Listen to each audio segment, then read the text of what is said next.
Just very, very warm welcome. Very good morning, all of you.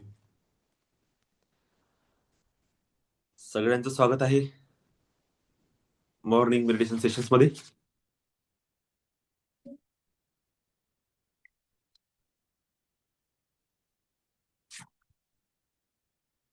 Okay,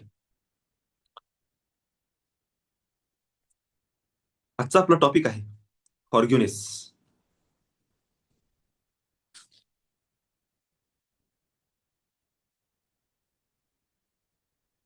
conscious manifestation.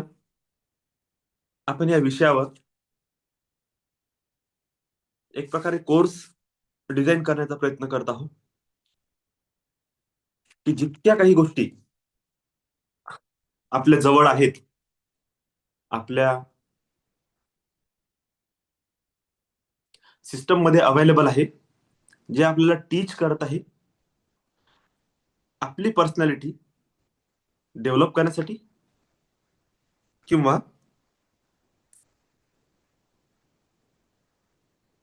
Mind mastery करण्यासाठी.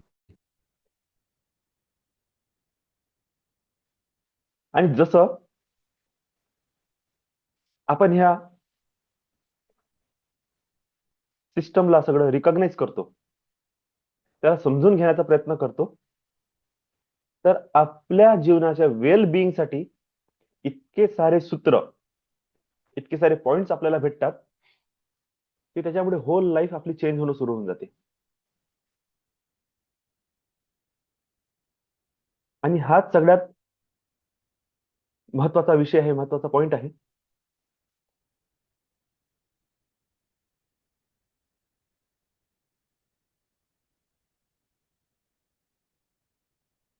की का बरं आपण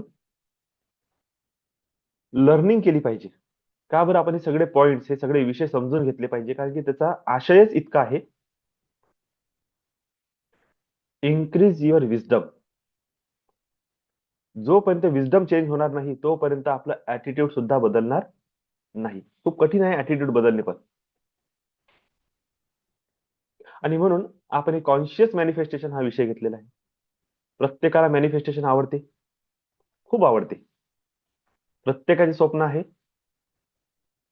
की माझ्या जीवनामध्ये खूप काही मोठ्या लेवलवर परिवर्तन व्हावं, पण होताना काही दिसत नाही. आणि बघितलं तर संकट, प्रॉब्लेम्स, ऑब्स्टॅकल्स, हर्डल्स, लॉस, बिमारी ही सातत्याने वाढत आहे. म्हणजे काहीतरी मिस लिंक आहे जे आपल्याला मॅनिफेस्टेशन कडे जाऊ देत नाही. आणि त्याचं एकच आन्सर आहे, कॉन्शियस डेव्हलपमेंट. तुमच्या चेतनेचं जोपर्यंत डेव्हलपमेंट होत नाही, चेतनेचा विकास होत नाही, तोपर्यंत ह्या गोष्टी मिळत नाही.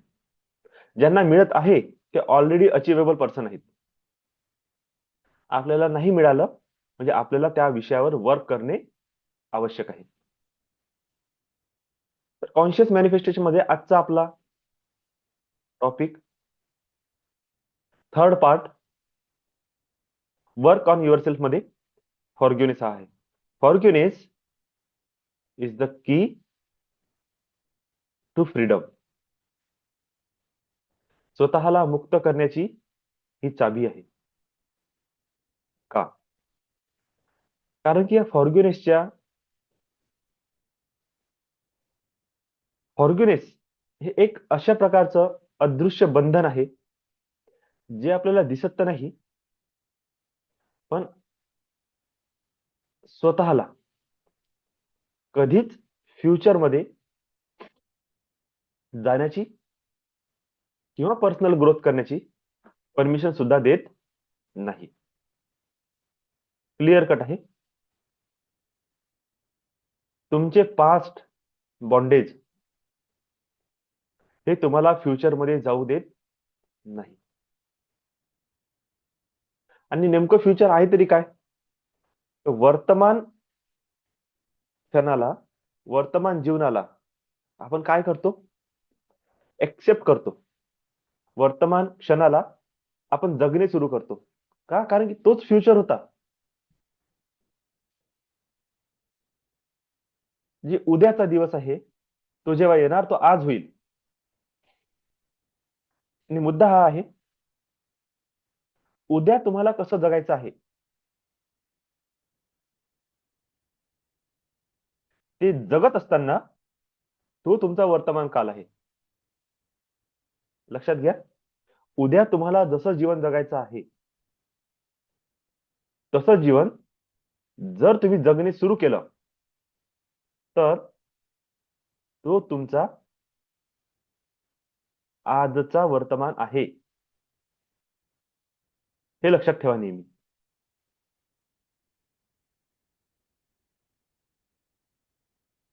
आजचा वर्तमान म्हणजे तुमच्या लक्षात आलं असेल, जे उद्याचा दिवस आहे तो जेव्हा उगवणार, तो जेव्हा येणार प्रत्यक्षात, त्याला आपण आजचा दिवस म्हणूनच संबोधू.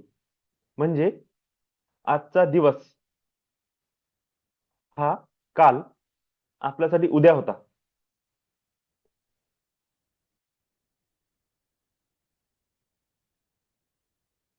आणि जो काल आहे तो सुद्धा कधीतरी उद्या होता. आणि काल आणि उद्या, पास्ट आणि फ्युचर मध्येच आपण रेंगाळत आहोत. वर्तमानाची आपल्याला खबरच नाही. हा टॉपिक थोडासा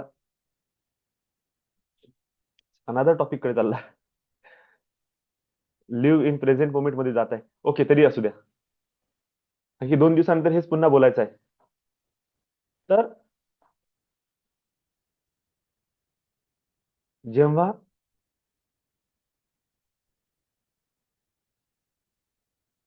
उद्याला, उद्याच्या प्रती, फ्युचरच्या प्रती आपले काही स्वप्न आहे, आपल्या काही इच्छा आहे, आपल्या काही अं, कल्पना आहेत, काही प्लॅनिंग्स आहेत, ते एक्झिक्यूट केव्हा होते? वर्तमान क्षणामध्ये. आणि तुमचं हे फ्युचर टोटली कनेक्टेड आहे तुमच्या पास्ट सोबत. आणि जर तुमचं पास्ट हे बांधलेलं असेल, बांधलेलं इन द सेन्स तुम्ही पास्ट मध्ये जगता, जुन्या विचारांना आठवता, जुन्या गोष्टी आठवता, जुन्या घटना आठवता, त्याचीच चर्चा करता. हा, त्याचे रिमेंबरिंग असणे हे काही चूक नाही. रिमेंबरिंग असायलाच पाहिजे. पण त्याची चर्चा नको. रिमेंबरिंगचा अर्थ असा आहे, जर तुम्हाला म्हटलं की बाबा तुमच्या समजून घ्या की लग्न झालेलं आहे, तुमच्या लग्नाची स्टोरी काय आहे, तुमच्या लग्नाच्या वेळेस काय घटना घडली, तर रिमेंबरिंग असायला पाहिजे. हा, असं असं असं असं त्यावेळेस घटना झाली होती आणि अशा प्रकारे आमचं लग्न जुळलं आणि अशा अशा दिवशी अशा अशा प्रकारे अशा अशा हॉलमध्ये लग्न झालं, इतका इतका खर्च आला, असे असे पाहुणे आले, विषय संपला.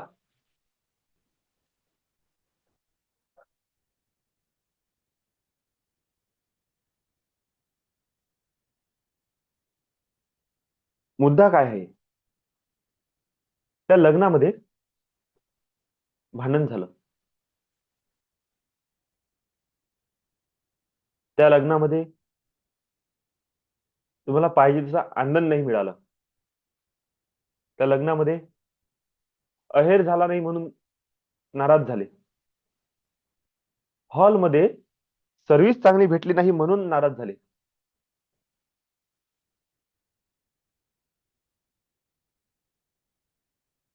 काहीही असू द्या, काहीही, ते लग्न जेव्हा आठवते, तुमचं असो, दुसऱ्याचं असो, कोणाचंही असो, तुम्हाला त्या लग्नाच्या सोबत जोडलेल्या ह्या जितक्या काही फिलिंग्स आहेत,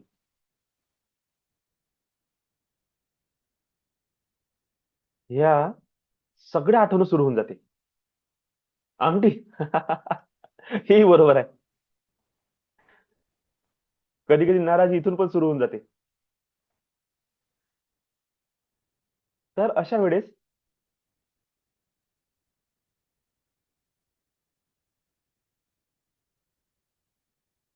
आपण त्याच त्या भावना, त्याच त्या गोष्टी रिकॉल करतो, त्याच्यावर चर्चा करतो, पर्टिक्युलर त्या व्यक्तीला शिव्याशाप देतो, भांडण करतो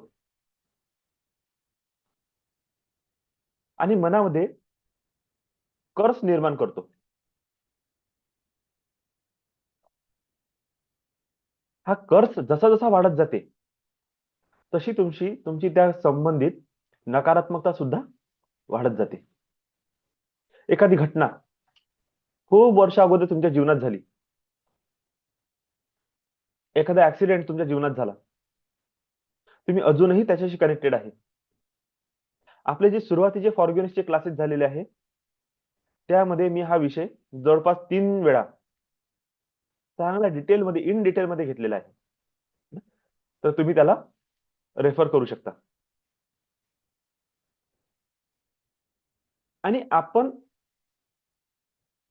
वर्तमान क्षणामध्ये राहून टोटली पास्टला आठवत असतो किंवा फ्युचरची प्लॅनिंग करत असतो. पण दोन्ही क्षणामध्ये आपण वर्तमानमध्ये नाही. आणि जितकं जितकं जितकं जितकं आपण या पास्ट मध्ये घडलेल्या गोष्टींसोबत रिलेट करतो, त्याच्याशी कनेक्ट करण्याचा प्रयत्न करतो, एक गोष्ट लक्षात येईल, तितकं तितकं आपल्या जीवनामध्ये दुःख, प्रॉब्लेम्स, हर्डल्स, बिमारी हे वाढत आहे. हे कळणार नाही तुम्हाला की याचे रिझन हे पास्ट मध्ये घडलेल्या घटना आहेत, पण एक्झॅक्टली तेच आहे. हे कळते कधी? जेव्हा तुम्ही फॉरगिव्हनेसच्या प्रॅक्टिसमध्ये उतरता. आणि फॉरगिव्हनेसच्या प्रॅक्टिसमध्ये उतरून तुम्ही जेव्हा माफ करणं सुरू करता, तेव्हा तुम्हाला कळते, जेव्हापासून ही प्रॅक्टिस सुरू केली तेव्हापासून खूप हलकं वाटत आहे. खूप बर्डन तुमच्या शरीरावरचं, मनावरचं कमी झालेलं दिसते. तुम्ही हलकं झालं असं वाटते. एक प्रेशर कमी होते. शांत झोप लागायला लागते. तुमचं स्ट्रेस आणि डिप्रेशन कमी होणं सुरू होते. नवीन गोष्टीसाठी आता तुम्ही आतुर होता. का? कारण की डोक्यामध्ये आता तो कचरा नाही राहिला. मग नवीन गोष्टी जेव्हा आपल्या जीवनामध्ये येतात, तर आपण फ्युचरिस्टिक बनतो. का? कारण की नवीन गोष्टी फ्युचरशी रिलेटेड आहेत आणि त्याला इम्प्लिमेंट करण्यासाठी आपण वर्तमानमध्ये जगतो.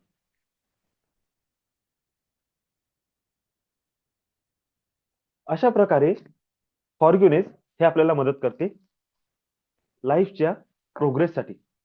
विचार करा, आपल्या पायाला एक दोरा बांधलेला आहे, दोरी बांधलेली आहे आणि ही दोरी 25 फूट, 50 फूट, 100 फूट अशी ठेवलेली आहे. तुम्हाला धावण्याची परमिशन तर दिली आहे, पण तुम्ही 100 फूट, 500 फूट, 200 फूट इतकं धावू शकता. याच्यावर तर धावू शकत नाही. कसं वाटेल तुम्हाला? आणि दुसरा एक व्यक्ती जो मॅरेथॉन रनर आहे, तो 25 किलोमीटर, 50 किलोमीटर अशी रनिंग करत आहे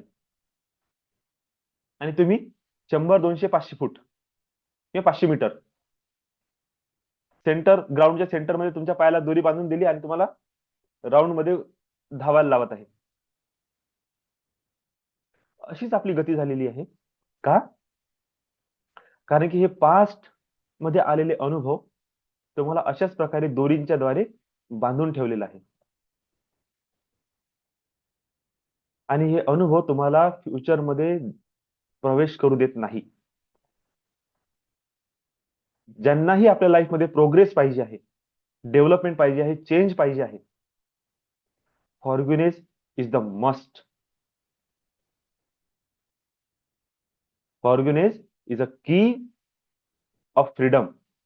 तुम्हाला मुक्त होण्याची ही चावी आहे. Forgiveness is a conscious voluntary decision to release feelings of resentment, anger, vengeance towards someone who has harmed you. फॉरगिव्हनेस काय आहे? एक चैतन्य स्वयं स्वतःचा डिसिजन आहे, जागरूक निर्णय आहे, त्या सगळ्या भावनांना सोडण्यासाठी ज्या प्रतिशोध, क्रोध आणि आक्रोश यांच्याशी संबंधित आहे, जे तुम्हाला कोणीतरी दुःख किंवा पीडा पोहोचवली त्याच्या प्रती. It is the process of that foster mental health, peace of mind, emotional healing by let go of bitterness. ही प्रोसेस आहे. मेंटल हेल्थ, मानसिक स्वास्थ्य, मनाची शांती आणि भावनात्मक हिलिंग म्हणजे भावनात्मक स्वास्थ्य किंवा सुधार.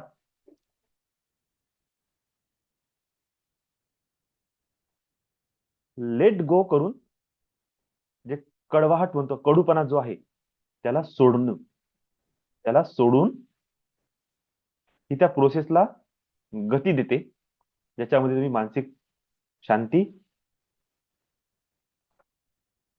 मानसिक स्वास्थ्य आणि भावनात्मक उपचार करणे सुरू करता. It is for you. Forgiveness कोणासाठी आहे? स्वतःसाठी आहे. गिफ्ट टू वन सेल्फ, स्वतःला दिलेला एक बक्षीस आहे. हा उपकार आहे, ही कृपा आहे, तुम्ही स्वतःची स्वतःवर करता आणि लेट गो करता या सगळ्या विषयांना. या हॅवी बर्डन्स, जे ओझं तुम्ही तुमच्या डोक्यावर घेऊन ठेवलेलं आहे ना, ते. व्हॉट इट इज नॉट, हे काय नाही आहे. फॉरगिव्हनेसचा अर्थ हा होत नाही. Forgiveness is not mean to forgetting the act, excusing the behaviour or necessarily reconciling with the person who harm you. Forgiveness म्हणजे काय नाही? फॉरगिव्हनेस म्हणजे तुम्ही समोरच्या व्यक्तीचा ऍक्ट विसरणे, समोरच्या व्यक्तीने जर कोणती क्रिया केली त्या क्रियेला विसरणे हा भाग नाही आहे. मी सुरुवातीलाच म्हटलं, तुम्ही रिमेंबर करू शकता पण त्याच्या आठवणीत जगायचं नाही आपल्याला. कोणी जर नकारात्मक क्रिया केलेली आहे, त्या क्रियेला विसरणे नाही. त्यांना फॉरगेट नाही करायचं, त्या घटनेची शिक्षा त्याला मिळालीच पाहिजे. एक्सक्युजिंग द बिहेवियर, कोणी जर म्हणजे चुकीचं किंवा नकारात्मक बिहेवियर ठेवत असेल, वागणूक त्याची चुकीची आहे, तर त्याला सतत सतत एक्सक्यूज करणे, त्याला टाळणे, त्याला माफ करणे, हे सुद्धा नाही करणे आहे. त्याला तुम्ही अद्दल घडू शकता, त्याला तुम्ही नॉलेज देऊ शकता, त्याला समजावून सांगू शकता. वारंवार एक्सक्यूज नाही करणे आहे. नेसेसरी रिकाउन्सिलिंग, वारंवार त्या व्यक्तीसोबत जाऊन चर्चा नाही करत बसायची आहे त्या विषयावर ज्यांनी तुम्हाला हार्म केलं. या कोणत्याच गोष्टी तुम्हाला करायच्या नाही आहे. आपल्याला काय करायचं आहे, त्याची जी सतत सतत होणारी जी आठवण आहे आणि त्या आठवणीत आपण जी गुंतून पडतो, त्याच्यातून बाहेर निघायचं आहे. स्वतःला सांगणे आहे, this is not beneficial for me, आणि बस, संपला विषय. It is the process to transformation अँगर टू एम्पॅथी. तुमच्या क्रोधाच्या भावनेला दयेच्या भावनेमध्ये परिवर्तित करणे. एक होता क्रोध,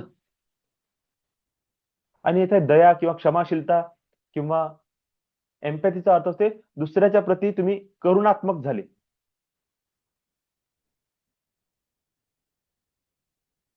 फॉरगिव्हनेसचं ऍक्ट केल्यामुळे तुमच्या माइंडवरचं प्रेशर कमी होते,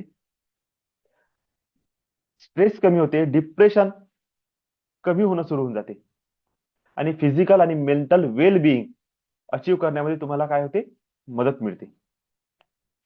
self forgiveness one self for past mistake. Self forgiveness म्हणजे काय आहे? स्वतःला स्वतःच्या प्रती माफ करणे. तुम्ही स्वतः पास्ट मध्ये काही चुकीचे निर्णय घेतलेले असतील, काही मिस्टेक केलेले असतील, त्याच्या गिल्ट ह्या भावनेमधून बाहेर निघणे. Effort towards the self transformation.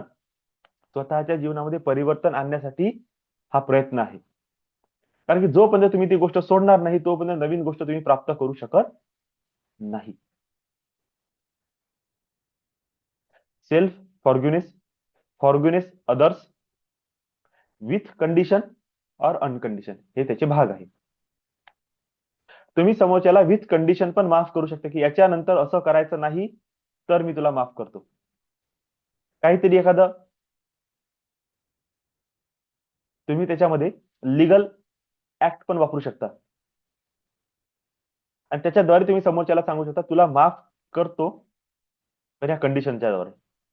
कधी कधी अनकंडिशनल असते, काहीही त्याच्यामध्ये आपला लेणं देणं नाही, जस्ट आपण माफ करतो, फॉरगेट करतो, विषय संपवतो. अशा प्रकारे फॉरगिव्हनेस हे आपल्या जीवनामध्ये महत्वाची भूमिका निभावते. कॉन्शियस मॅनिफेस्टेशन मध्ये माझं सगळ्यांना एक विनंती आहे की वर्क ऑन युअर सेल्फ ह्या पार्टला आणि याच्यामध्ये जितकेही चॅप्टर आपण घेऊ त्याला सिरियसली लाईफ मध्ये फॉलो करा.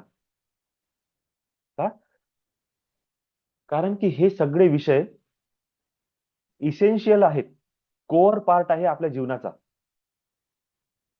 भली मॅनिफेस्टेशन करा किंवा नका करू, पण ही जीवन जगण्याची पद्धत आहे. हे पॉइंट जर तुम्ही समजून घेतले तर होल लाईफ मध्ये तुम्ही खूप ट्रान्सफॉर्मेटिव्ह जीवन जगू शकता. आणि ह्या एका दिवसाचा भाग नाही आहे. कालच जसं मी समजून सांगितलं, हे रोजचं आहे, डेली नीड्स आहे. डेली नीड्स सारखं तुम्हाला रोज दूध लागते, रोज ब्रेड लागते, रोज बिस्किट पाहिजे, रोज काही ना काही पाहिजे, रोज लागते. डेली नीड्स, तसं हे डेली नीड आहे. फॉरगिव्हनेस करा, ग्रॅटिट्यूड करा, ब्लेस करा आणि कॉर्ड कट करा. डेली नीड्स आहे आपल्या कॉन्शियस अपब्रिंगिंग साठी. नाहीतर तुमच्या आरशावर धूळ जमा होत राहील आणि तुम्ही काहीच करू शकणार नाही. त्या धुळीमुळे तुम्हाला काहीच दिसणार नाही की नेमकं मला काय करायला पाहिजे. लक्षात घ्या, बिलकुल तुम्हाला कळणार नाही. हे सफाई यंत्र आहे ज्याच्याद्वारे तुमच्या चेतनेवरची धूळ साफ होते आणि प्रकाश प्रगट होते. जितकं प्रकाशमान व्हाल तितकं जीवनामध्ये तुम्हाला इझी वे मिळणार. बरं, याचा अर्थ असा नाही तुम्ही रातोरात करोडपती व्हा आणि तुम्ही एकदम लेविश लाईफस्टाईल जगाल. नाही, तुम्ही जिथे आहे तिथेच इतकं सुंदर जीवन जगणे सुरू कराल की बस तुम्हाला असं वाटत की वाव. ही जी वाव फिलिंग आहे ना, ही असली पाहिजे. पैसा असो नसो, तुमचं जीवन कसंही असो, नोकरी आहे नाही आहे, बिझनेस आहे नाही आहे, लाईफ पार्टनर आहे नाही आहे, मनासारखा भेटला नाही भेटला, घरदार चांगला आहे नाही आहे, गाडी आहे नाही आहे, तुमची परिस्थिती कशीही असो, तुमची जीवन जगण्याची पद्धत सुंदर असली पाहिजे. तुम्ही डिझर्विंग पर्सन असले पाहिजे की का बरं तुम्हाला ती गोष्ट मिळाव. त्या भगवंताला सुद्धा असं वाटलं पाहिजे, जर आहे तर, किंवा जर हा व्यक्ती अशा प्रकारचं जीवन जगत आहे तर हा रिअली डिझर्व आहे, याला द्या. लक्षात घ्या, हा भाग जेव्हा सुरू होईल ना जीवनामध्ये, तेव्हा तुम्हाला कळेल आपापल्या नशिबानुसार तुम्ही जेही काही घेऊन आलेले आहेत त्याचा तुम्ही आनंदाने उपभोग घेऊ शकत आहे. आणि आनंदाने उपभोग घेणे हेच इम्पॉर्टंट आहे, दुसरं काही नाही. चला, तर आजचा टॉपिक आपण इथे स्टॉप करू. कॉन्शियस मॅनिफेस्टेशन मध्ये वर्क ऑन युअर सेल्फ या पार्ट 3 मध्ये आपण फॉरगिव्हनेस हा चॅप्टर कंप्लीट केला.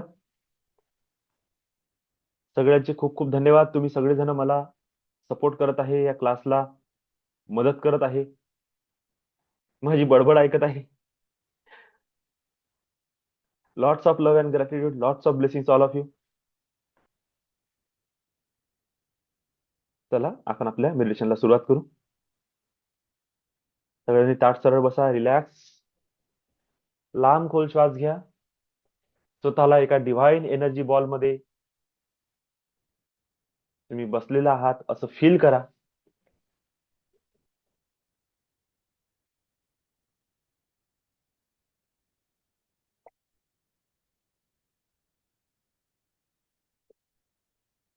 आणि फील करा तुम्ही श्वास घेत असताना हा डिव्हाइन प्रकाश, डिव्हाइन लाईट, दिव्य प्रकाश तुमच्या शरीरामध्ये प्रवेश करत आहे. तुमची चेतना हे डिव्हाइन कॉन्शियसनेस सोबत, ब्रह्मांडीय रेकी ऊर्जेसोबत, एंजलिक एनर्जी सोबत कनेक्ट करत आहे. आणि तुमचं शरीर रोम प्रतिरोम हील होत आहे, स्वस्थ होत आहे, चैतन्य होत आहे. प्रत्येक चक्रावर तुम्ही सेल्फ कमांड द्या. Clean clean clean, clear clear clear, release release release. Negativity बाहेर निघताना बघा आणि दिव्य प्रकाश त्याच्यामध्ये ऍक्टिव्हेट करून charge charge charge, activate activate activate, balance balance balance, enhance enhance enhance, अशा प्रकारे त्या चक्रची एनर्जी वाढताना तुम्ही बघा. प्रत्येक चक्रावरचा कलर स्वतःच इमॅजिन करा आणि सेल्फ कमांड देणे तुम्ही स्वतः शिका. Okay, now we start our meditation.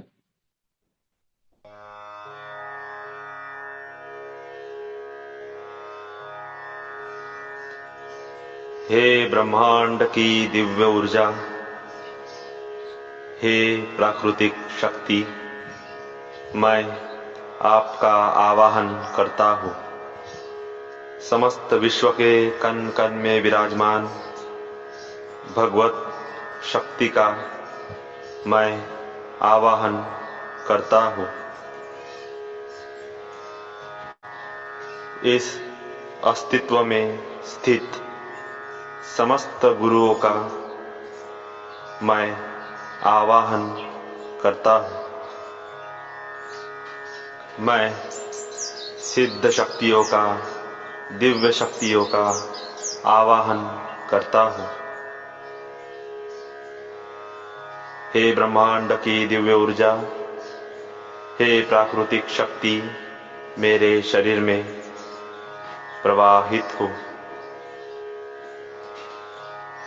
हे ब्रह्मांड की दिव्य ऊर्जा, हे प्राकृतिक शक्ति, मेरे दोनों हाथों से पूरे शरीर में, शरीर के कण कण में प्रवाहित हो.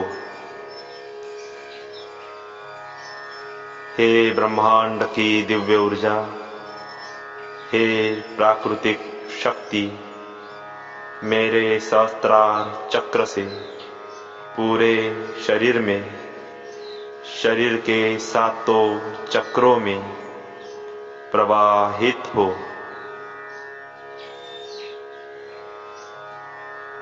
मेरे हृदय में स्थित दिव्य चेतना जागृत हो, जागृत हो, जागृत हो. मेरे प्राणों में स्थित दिव्य शक्ति जागृत हो, जागृत हो, जागृत हो. मेरे मस्तिष्क में स्थित आकर्षण शक्ति, संकल्प शक्ति, इच्छा शक्ति